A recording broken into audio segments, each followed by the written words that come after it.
Hello everyone, welcome back to another Java tutorial. Today we are going to be going over Java Math. Now this is going to be a similar video to the last video where we talked about strings. There are a lot of things you can do with strings, but I only showed you just the basic ones, and I'm going to do the exact same thing with math. I'm only going to show you just the basic ones. There's a lot more, but if I spend a video demonstrating every single one, I'm going to be here over 3 hours, I'd say. So I'm only going to go over just the most popular ones, the most basic ones. So let's get started. So let's say I have let's just print this out. Say we have print out, and then we do math, because we're working on math today. Then we do dot max. And then in brackets, we have two values here. This value here can be any value. Let's say we have this as 60 and we have this as 100. What this will do is it will get the highest value if it's either 160.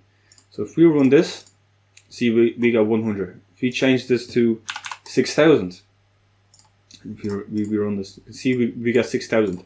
So math.max just basically gets just the biggest number from the two numbers that you have passed in. There's also the opposite, which is the min, which will get the smallest number. So we got 100 there, and we should get 60 here. There you go, 60. So any two numbers that you pass in, we will get the smaller number here. Next one, there is the square root, which is this one. So this will get the square root of any number that you have passed in. So let's say I pass in the value 64. And if we run this, we get 8. Alright, so 8 is the square root of 64. Let's say we just change this to 12, for example, and if we run this. You can see we get the square root, which is 3.46, and so on. So math.square root get SQRT gets the square root of any number that you pass in.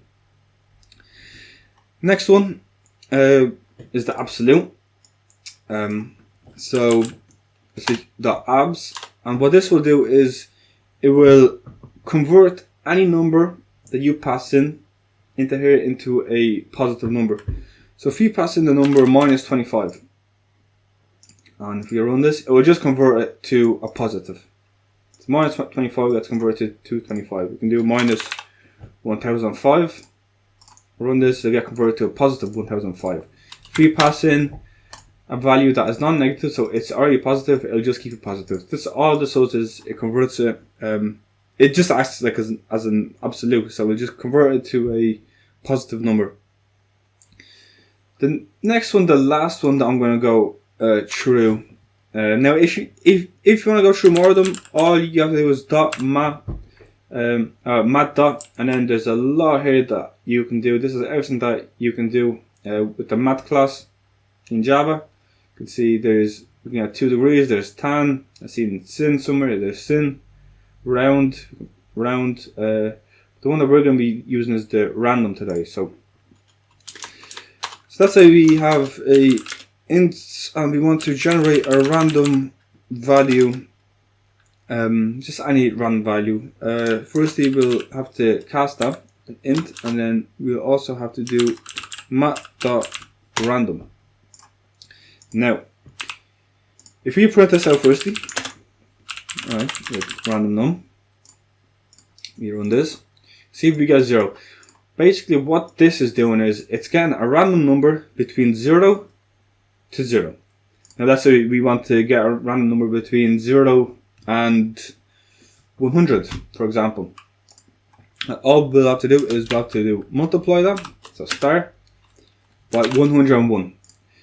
This is so we can get it from 0 to 100. So this has to be a bigger number. Just add 1, or we can do 100, and we can just add 1 to the very end. So this is 0 to 100, and then we just need the extra 1 here.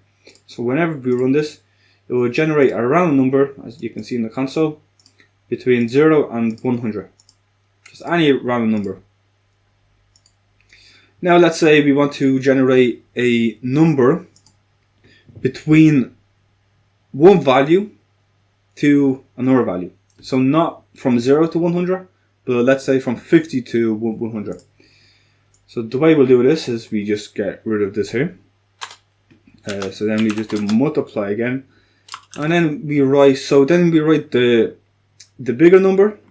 So let's say we do from 50 to 100. So we'll do 100 as the first one, and we take away the lower number, which is 50. But then we have to add 50 here.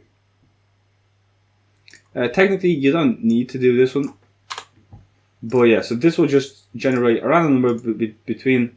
Oh no, we do need the 50. Yeah, my bad.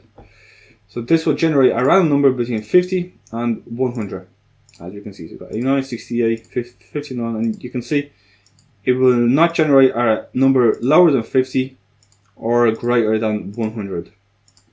So that's how you can, because the one that we had before will always start at 0, but this here will generate a number between 50 and 100. Now you got to make sure that this is the greater number and that this is the small number, and then you just add the smaller number at the very end after that.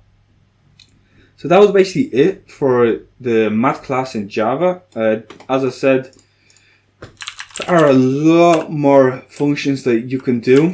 So there's the abstract, or the absolute, sorry.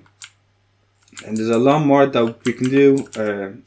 But as I said, there is so much that I will be here all day showing you every single one. Obviously, the best way to learn is for you to try it out yourself. So give it a shot, and I'll see you in the next video. Thanks.